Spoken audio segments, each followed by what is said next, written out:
of the Mayor and Council was provided to the Co-Star and the Asbury Park Press, our official newspapers, and notice of this meeting was posted on the bulletin board municipal building. Take roll call. Councilman Donovan? Here. Councilman McKinney? Here. Mayor Montefusco? Here. Councilman Rondinero? Here. Councilman Levis? Here. Please stand for the Pledge of Allegiance.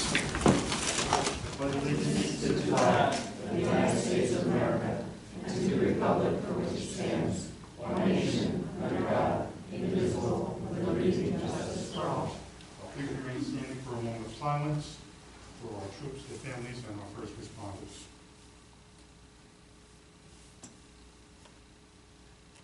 Thank you.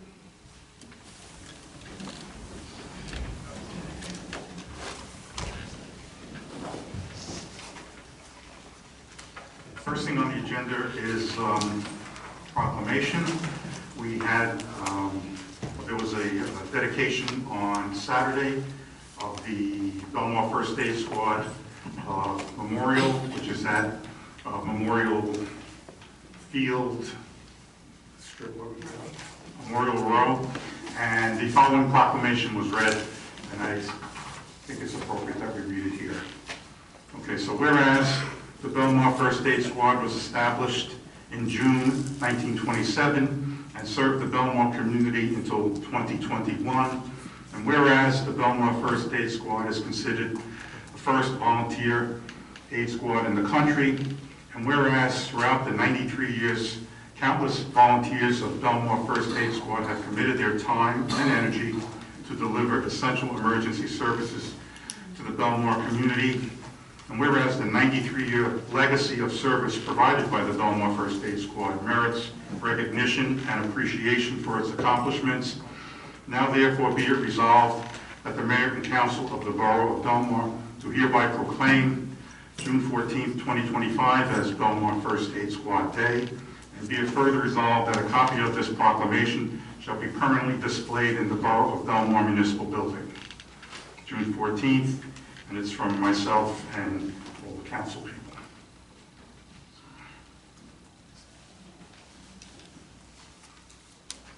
I guess we're going to then move on to workshop discussion. Any items for workshop? I had a question, if you don't mind, Mayor. 127 and 130, are those both the steps to move forward with redoing those roads and the water mains? Are those for Fifth Ave and, I forget what the other avenue would be, 14th? Yeah, the Fifth Avenue one, and that's a new application to do the other end of Fifth. Honestly, in preparation of the bridge closing that we thought were happening in, a few years from now, to do Fifth in its entirety, because there's not a lot of lead service lines in that area, so the engineers thought that'd be a good place to put in for the grant application. The 14th Avenue one, instead of going to C, the amount of grant application, we just narrowed it, go from Ocean to B instead of Ocean to C. It's just 2 blocks instead of 3. That's all it is. This is great, and so this is another step forward towards having those projects be done. Correct. Right, so is that the entirety of Fifth Avenue then? Or only up to D? This side's being done this fall. Oh, on the west side of Fifth? It's the Ocean side, the east side. From Ocean to Main Street? Well, what's being done this fall is going to be from C Street to Main Street. And then the second piece is going to be to Ocean. And I just, one other question, the grant application for Piano Plaza improvements, can you expand upon that a little bit? It was brought to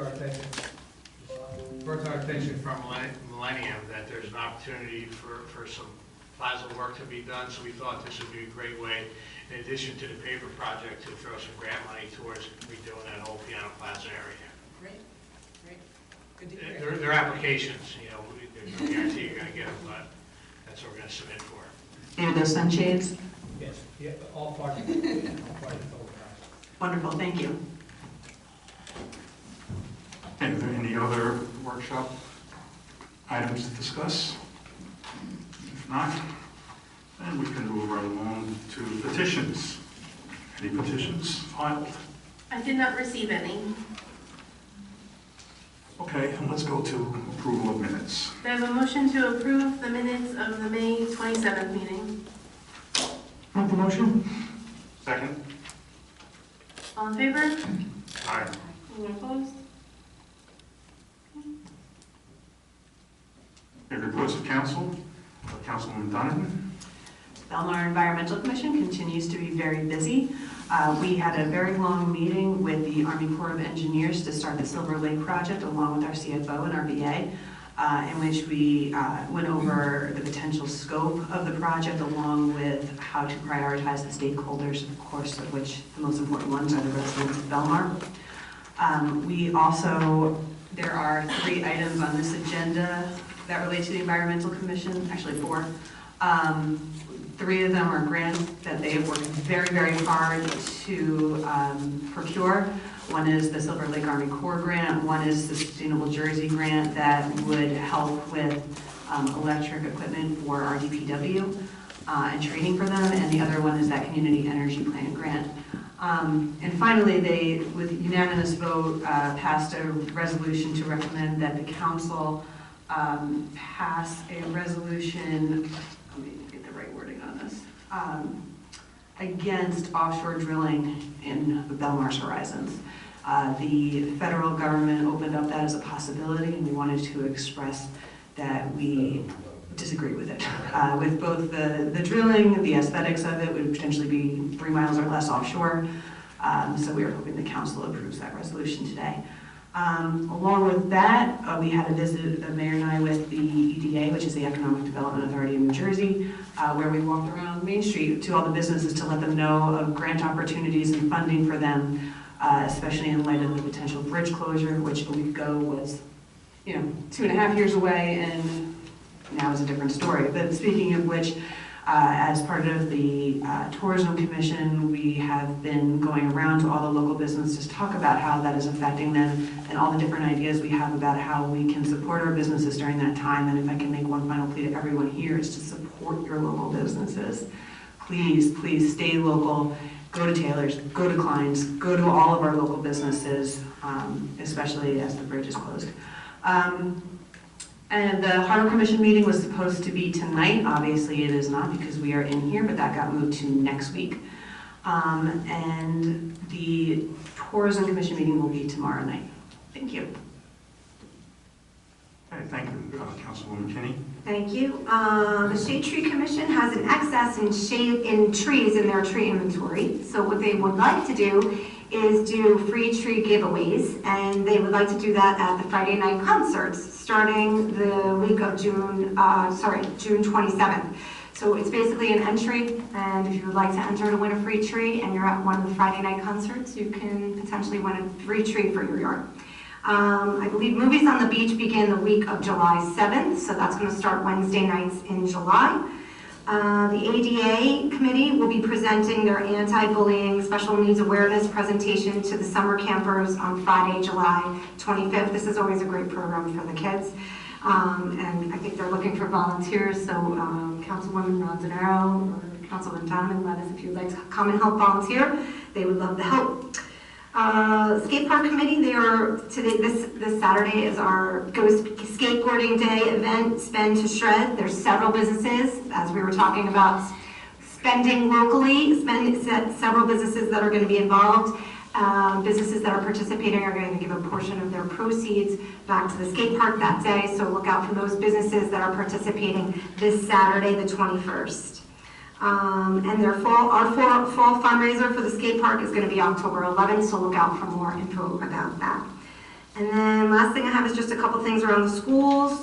Belmar Elementary finishes up this Friday, and St. Rose Schools finished yesterday. St. Rose Grammar School will be repainting their entire inside this summer and also be repaving their blacktop for the kids' playground. And St. Rose High School graduated 95 kids, my daughter was one of them, on May 29th in a wonderful celebration. They got over $20 million in scholarships, and I'd like to report that my daughter is going to the University of South Carolina next year, so go Gamecocks! And that's all I have. Okay, thank you. Council President Rondinaro. Thank you, Mayor, and thank you for everyone who made this weekend's dedication ceremony for the Belmar First Aid possible, especially the members of the First Aid Squad and our Belmar Historical Society, the Hines family, and our DPW. This Thursday, the library will host the next Juneteenth celebration concert featuring the John Luckenbill Orchestra and spoken word poetry artist James C. Ellerby. And that's this Thursday, June 19th at 6 p.m. at the Taylor Pavilion. It is free and open to the public. E-tickets are required and available at the library's website, but if you don't want to go that way, you can call the library directly to register. Also, registration for the library's summer reading program for kids in K through 8 is now open. Parents can register their kids online at the library's website. And with the program kickoff party being a free concert for kids featuring Mr. Ray on Saturday, June 21st at 11 a.m. Once again, free and open to the public. Lastly, I wanted to thank Gianna Mays, who's covered Belmar for the past 3 years with the Co-Star. We wish her the best of luck in her future endeavors, and we look forward to meeting her replacement. That's you. Welcome. I'll let her know, she'll be excited. She said to me, I'm going to Hermes, I don't know if you've ever heard of them, they do fashion. And I said, yes, I've heard of them. We'll miss you, Gianna. Tell her we said thank you for all her, covered stories of Belmar over the last couple of years, so we'll miss her. Yeah. Councilman Levis. Thank you, Mayor. I don't have a lot. I just want to, Belmar Elementary is going to have their last day on Friday. They'll have graduation on Thursday, and there's a couple of staff retiring. I just wanted to congratulate Carol Yavarone, who's the secretary, Jean, I'm going to say this right, Jean Arbor, who is a reading teacher, and someone very personal to me is Miss Patty Glab, who's retiring as a pre-K teacher, who has taught all 3 of my kids and probably a lot of other kids for people in this room. So she will be greatly missed by BES, and I congratulate her and wish her the best in her retirement. That's all I have, Mayor.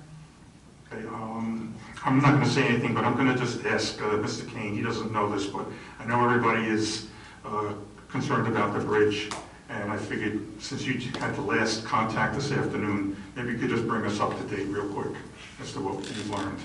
Yeah, so what happened is I spoke to the DOT Commissioner's office this afternoon, and spoke to the Chief of Staff and Deputy Commissioner.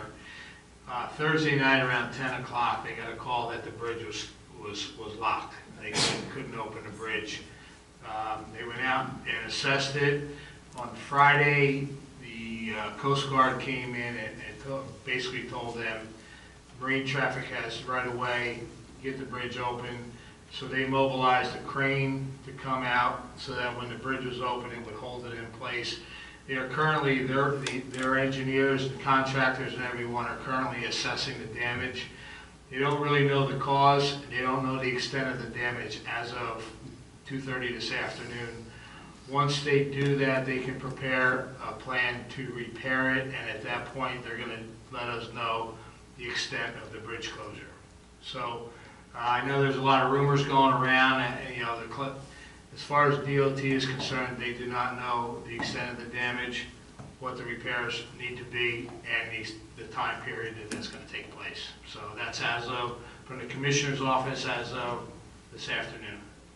Okay, thank you. And obviously, you should all know the borough's position is the bridge needs to be repaired as soon as possible, because it really has a very devastating effect on all of the businesses on both sides of the bridge. So our position is, it's got to be done, and it's got to be done ASAP. And just one more thing there.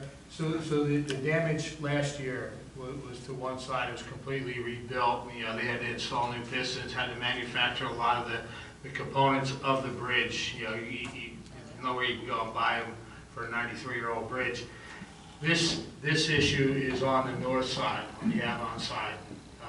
But again, like I said, they're in the process of triaging it to figure out exactly what went wrong. But it's nothing to do with the repairs they made last year. It's the complete other side. So as soon as, and they said, once they know, they will reach out to Belmar and Avon, let them know before they make any information information public. So as soon as we know, we'll get it out there right away.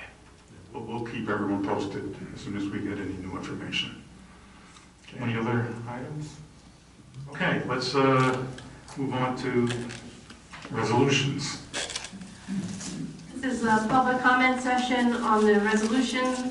If anyone has a comment or question about a resolution listed on the agenda, please step forward, state your name and address first.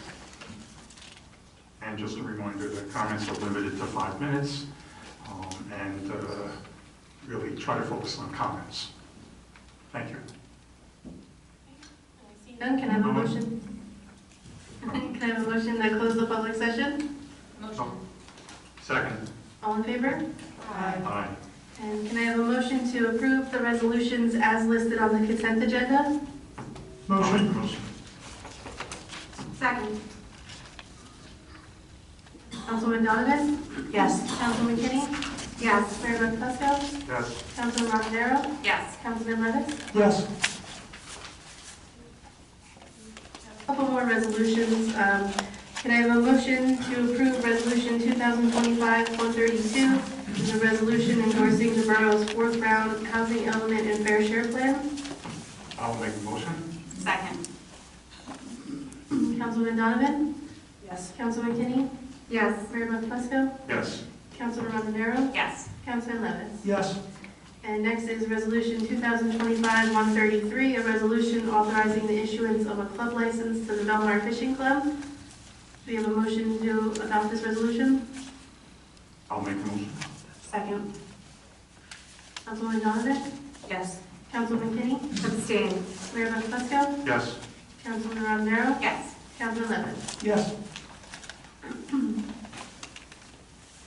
And next is a resolution 2025-134, a resolution opposing the inclusion of the new offshore oil and gas leasing off the coast of New Jersey. Do we have a motion to offer this resolution? Motion. Second. Councilman Donovan? Yes. Councilman Kinney? Yes.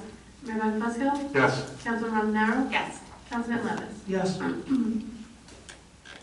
Next we have second reading and public hearing on a few ordinances. Ordinances 2025-10 and ordinance 2025-11, I believe we're going to table. The planning board reviewed these ordinances last night and have some comments and recommendations that the planning board attorney is going to write up and send to the mayor and council for review. So we're going to table these ordinances until we can get their comments and see if the ordinances need to be amended. Can I have a motion to table ordinance 2025-10? Motion. Second. All in favor? Aye. Any opposed? Okay, can I have a motion to table ordinance 2025-11? Motion. Second. All in favor? Aye. Anyone opposed? Okay, and next is the second reading and public hearing on ordinance 2025-12, an ordinance amending Chapter 40, Article 5, zoning districts, creating an affordable housing zoning district. This is open for public comment. If anyone would like to speak, please step forward.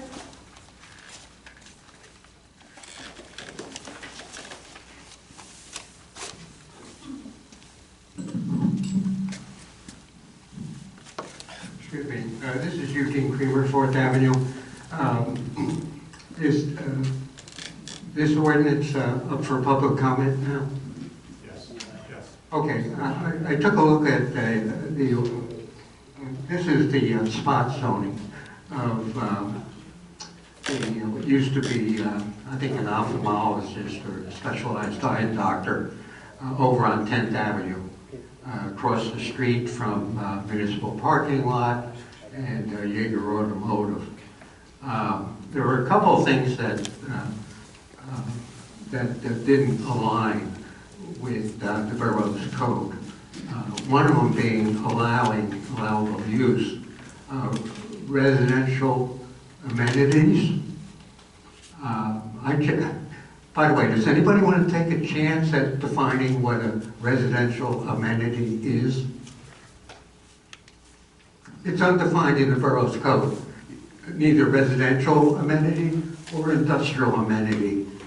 But if you can't define what you're making a permittable use, then what are we doing here? Does somebody want to take a shot at that? I mean, if you can't define it, what are we approving? I just want to, the reason I'm bringing this up is, not that long ago, we had a business administrator here that was trying to maintain that a pavilion was an amenity to the boardwalk. What's the scope of this? And it's undefined in the borough's code.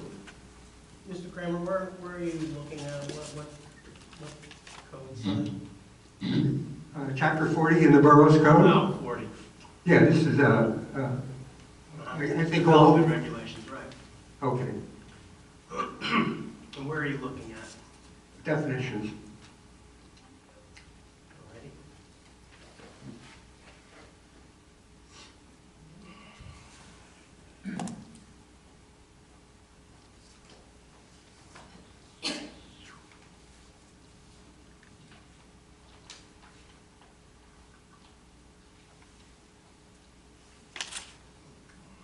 And this term is in the definitional section, that's what you're saying? I'm scrolling through it right now. Yeah, actually, on the web, you can just search for the words, and if it's anywhere within, it's not anywhere within the borough's code. So you're saying it's not defined? Correct. So it's not in the definitional section, that's what you're talking about? It's not even... Right. It should be, you're saying, and it's not. Well, what are we talking about here? I'm saying is that you're making it, the ordinance makes it a permitted use. Correct, yeah. Fran McManaman, McManaman, Scotland and Bauman, we serve as redevelopment counsel to the borough. So this ordinance has to do with a project that was one of the intervenor projects as part of the declaratory judgment action to resolve the third round affordable housing obligations for the borough. So this project is located at 16 10th Street. It is not included as part of the Seaport redevelopment plan. So while all of the other projects, the Rapetti project, the Markville project, and the Sackman project, they were the subject of a redevelopment plan amendment to make the zoning requirements of the redevelopment plan consistent with what was agreed to in the settlement agreements. This 61310 was not part of that redevelopment plan amendment because it's not part of the redevelopment plan. So it required a separate zoning ordinance to amend the zoning requirements to be consistent with what was agreed to in the settlement agreement. To answer your question about residential amenities, while I agree with you it's not a defined term, I would submit that it's just standard practice. What would be a residential amenity? A lobby, a storage area, a bike storage area, a mail collection area, those type of amenities would be part of what would be deemed residential amenities. Amenities that would be part of a residential building, since this is going to be a residential building. With that, in other words, a statue with a sprinkler system, you know what I'm saying? This is totally undefined. Also, we've had in this town here, we've had rooftop human occupation. Which essentially takes a 4-story building and makes it a 5-story building. You can have a roof swimming pool. Right, this ordinance is consistent with the concept plan that was attached to the settlement agreement, and it doesn't include any of those items that you just described. So this will also be the subject of a developer's agreement, and not only will there be a settlement agreement in which a concept plan is attached and they're obligated to build to the concept plan, there will be a developer's agreement that will become before council to be adopted, and it will further lay out the description of the project and include a concept plan. So there will not be like, a 4th floor occupied unit or a rooftop swimming pool or anything like that. None of that is part of the current concept plan. So, excuse me, not every term has to be defined in an ordinance or a statute. It's not defined in its ordinary meaning.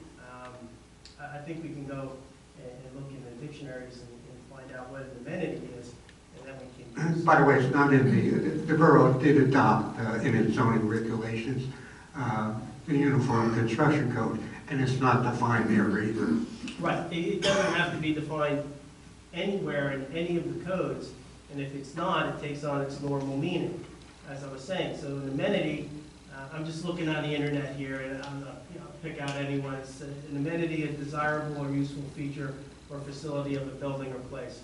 I think that's what our redevelopment council was describing, and then you put the word residential in front of it. We all know what residential means. So it's a useful residential feature for a residential facility or residential place. So I understand what you're saying, and many times it's very helpful or better to have definitions, but if you don't have a definition in the ordinance or in a statute, you just go with its ordinary meaning. So I think that's what we'll go by, and any reasonable interpretation of that that's in line with those two words would be acceptable to a court if ever appealed. And just to clarify further, this ordinance is exclusive to that property. So that property, which is the development on that property, is guided by the concept plan, which is part of the settlement agreement, and this ordinance is just limited to those parcels. So it's not as if another property that's not part of a subject, the settlement agreement, or doesn't have a concept plan would come in and try and install residential amenities. I mean, this is only applicable to that property, for that project. Will the public and the people of Belmar be given the opportunity to comment on this plan for something that's going to be built? That was already adopted. That was already before the public. It came before council several times as part of a settlement agreement that was approved by council by resolution. And this was part of the affordable housing presentations that took place almost a year ago now, describing the different projects that were part of the declaratory judgment settlement action. And yes, there will be another opportunity where council will be adopting a resolution approving a developer's agreement for this project as well. It will be before council, but it's already part of an approved settlement agreement. Okay, as long as the public has an opportunity. We just got, what was recently approved in this town is a 4-story, 24-unit condominium building on 12th Avenue. And that roof is going to be occupied. They got a variance for human occupation. So it essentially makes it a 5-story building, plus whatever fuel bottles get thrown off of it. Okay. As long as the public has an opportunity to comment on the plan, that's fine. It's just that, unfortunately, I guess this specification or zoning requirements here were submitted by the developer, right?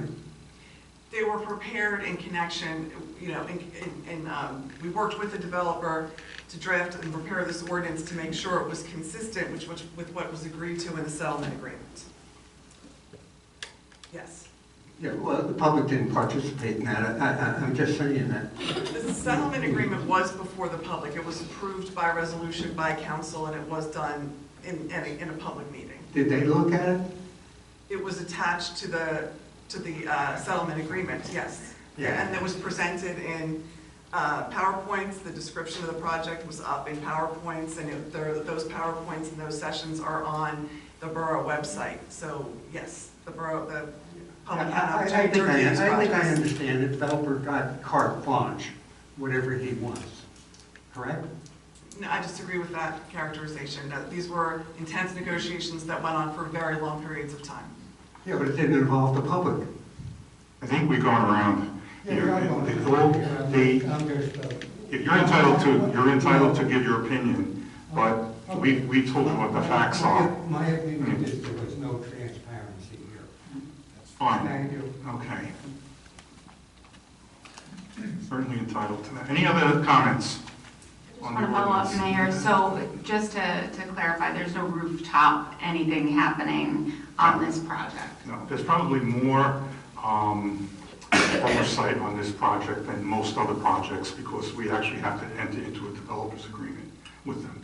So we pretty much know exactly what is going to go into this building.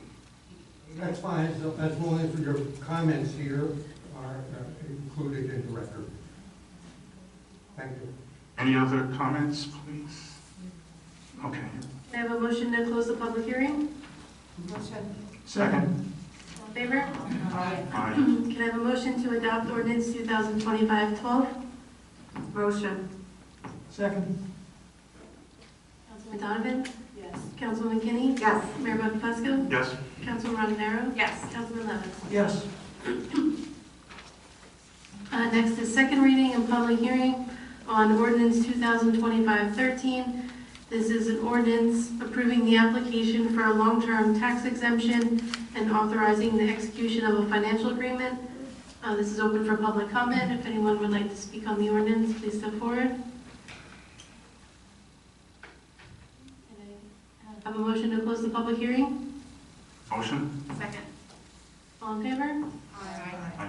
And can I have a motion to adopt ordinance 2025-13? I'll make that motion. Second.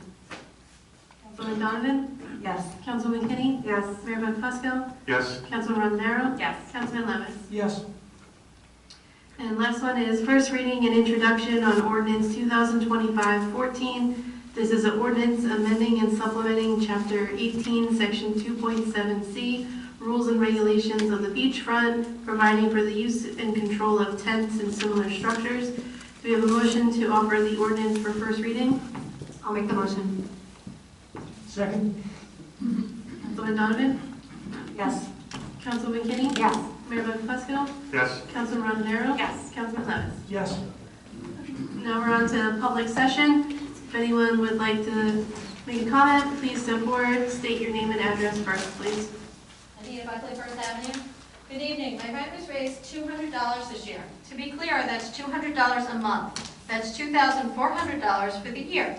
Last year, it went up $100 a month. That's $1,200 for the year. The year before that, it went up $400 a month. That's $4,800 a year.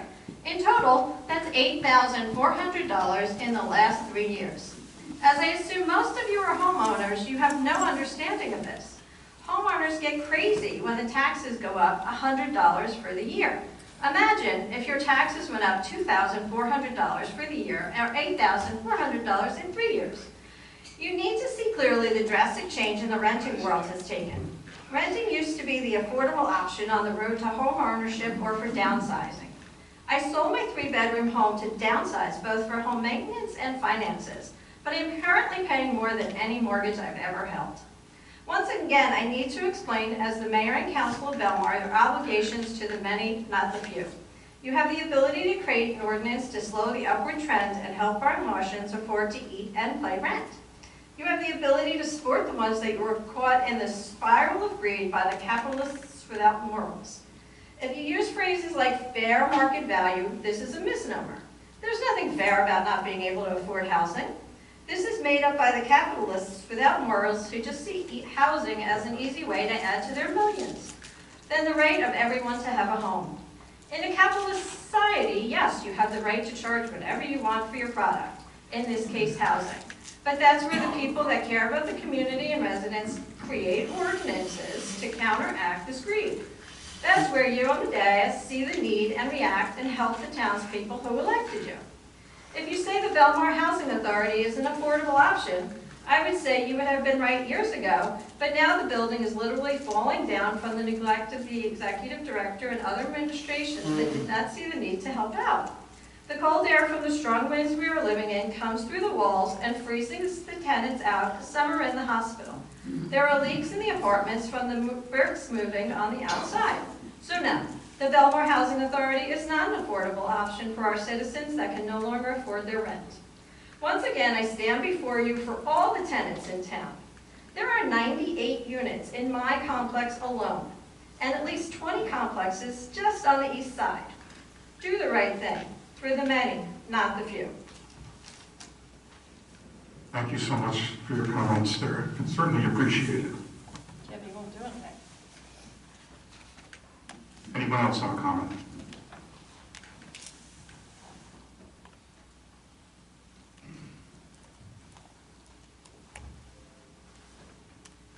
Claire Hanger, 18th and B. Was there any follow-up that can be reported at some point in time about the workshops from last month or last meeting? Where we were trying like to determine if water can go through grass and with the flutter flags and stuff like that? Or when we might be able to anticipate a follow-up? We did meet, when I say we, not the council, but I did meet with Counselor and April and the business administrator to talk about how we can better respond to the recommendations from the zoning board. And we're working on that to make sure that we, get everything right so that there's no confusion going back and forth between the board and us here in the council. And I remember that Tony had offered to sit and meet with everybody too, if necessary. Have a executive session? We talked about that also. We haven't gotten to that point yet. But it's in the pipeline. Okay, thank you. June 26th, Jersey Mike's Day for the Belmar Women's Club. And we get 25% back if we donate by sub. Mention Belmar Women's Club, or if you're ordering online, it's JM Gives. That's their new online code for donations for anybody. It's going to be JM Gives. All right? Thank you. Any other comments?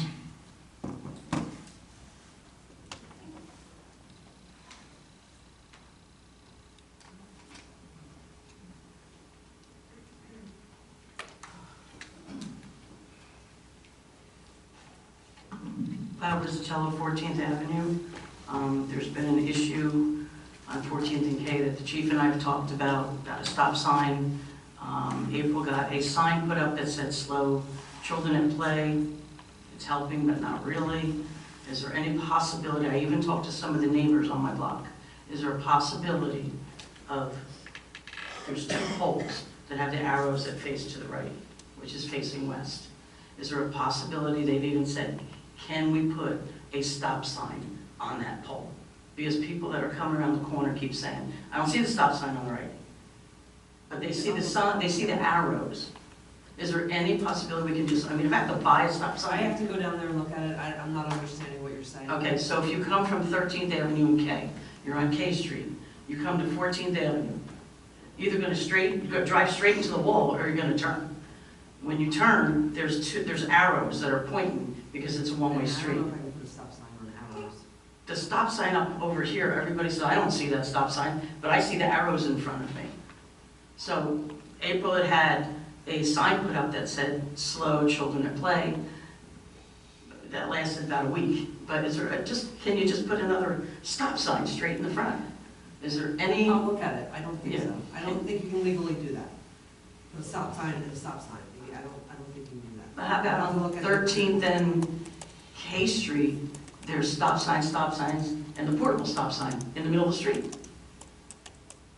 And on 13th Avenue and K Street, there's a stop sign. You're saying, here's the stop sign. We can talk offline after and I can look at it, but from what I'm gathering what you're saying, so there's a stop sign on the corner and you want a stop sign on the wall where the turning signs are? Well, on the pole, where those arrows are. You can't do that. It can maybe be on the other side of the street. Can we put one on the other side? We'll take a look at it. Okay. Also, there was an issue that I had with the townhouses that are next to my property. And I talked to Keith from the borough, from the what was it? Shade Tree Commission? Right. I talked to him and I sent him, he said to send him an email. So I told him, I sent him an email, it says, I'm sending this email to you for our conversation today, which was June 10th, in reference to the trees that are along the fence of the Westport Townhouse development. Excuse me. These trees are along the fence at my property line, 14th Avenue side, and are growing tall, and the tops of the trees need to be trimmed down 3 feet below the wires that go to my house. As I mentioned to him on the phone, when I called Jersey Central and Power Light a few years ago, that my lights were flickering when it was windy, they came out and checked the wires on my house and to the pole. The pole is across the street, it's not on my side of the street. My wires were fine, he said, however, those trees are causing you a problem.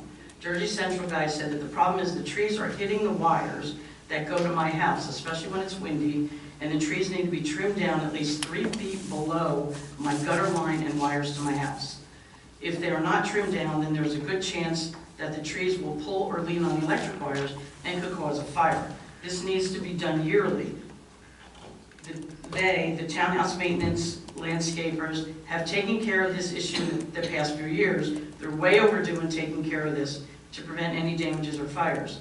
I would appreciate it if you could contact Westport Townhouse Association and have them take care of the tree trimming as soon as possible, because I do not want a fire. I also talked to Councilwoman Jody Kenny a couple of days ago, and she was in a meeting and asked me exactly what my address was, just to confirm everything. And I have a copy of this email for you. And she said that she would also look into it. I don't want my house to catch on fire. That's the point. From what I gather, this is the responsibility of the association that runs that community. Right. And who has been in touch with that association? Have you been in touch with them? Not me, because it's not my job to do that.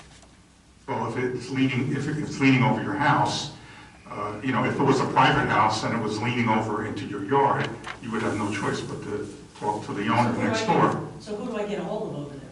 I don't know who to get a They hold of. must have an address for the homeowners association. I don't know who that is. Do we have an address of the homeowners association? Yes, I actually gave the HOA's email address to the Shade Tree Commission so they could reach out to Well, them. the point I'm trying to make, though, is this is a private piece of property, and they're responsible for trimming the trees. The borough is not responsible for trimming trees on private property. So if they're not doing it, then we need to send code enforcement there to see if they're violating any of our codes and to ticket them appropriately. Okay? That's the way it works. Okay? In the past, they were out there every year trimming. No, then what's the problem? I'm sorry. I'm saying a rhetorical question, like what happened? What's the problem? I don't know what happened. Well, they need to be notified that it's their responsibility to do that. And if the town can help, we'll do that by sending our code officials over there, telling them they need to do that. Well, I would appreciate whatever you can do, because a couple of years ago, Yeah. when I came in and talked to mayor and council, they said, Yeah. no problem, we will contact them and make sure it's taken care of. Yeah, that's not really our role, but we'll contact them through code and tell them what they need to do. Okay? Okay? Thank you. Thanks. Yes? Nothing gets done, nothing gets done around I'm Belmar, 1000 River Road. I just want to ask a question about what you just said. Now, what constitutes on the property?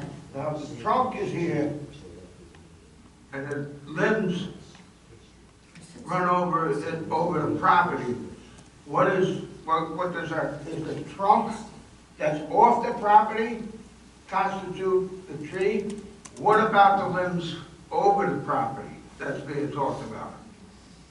I'm not going to give you a legal opinion, but it was always a common point, and you can correct me if I'm wrong, but limb is over on your side of the property, you can cut it off. Is that correct? So anything that's onto your property can be cut by the homeowner. Theoretically, it's not on your property, it's part of the tree, the trunk. Well, it is on your property, it's over the air. If it's over the imaginary line that goes up your property line, then that's on your property. There's one other thing that was brought up, and I gotta say this, the idea of children at play. It's been 30, 40 years since anybody saw a stickball game in the street. I guarantee you that. There's no children playing in a street around this borough. Thank you. Thank you for your comments. Quickly. Still at 18th Bay, Claire Hayner. Kyle reminded me that I sent you an email as well as the DPW for Lake Como. The chief here representing both. 18th and B, coming from 17th to 18th. If we could get, if there's any extra no right-hand turn signs on it. There's none? It was done. It was done. It's up there now? Yeah. Thank you very much. I haven't been over It there was yet. Lake Como, so. It was? Okay, cool. Thank you. Great job. Okay, let's close the comment section. this point, I have a motion to close the public session and adjourn the meeting. I'll make the motion. Second. All in favor? Aye.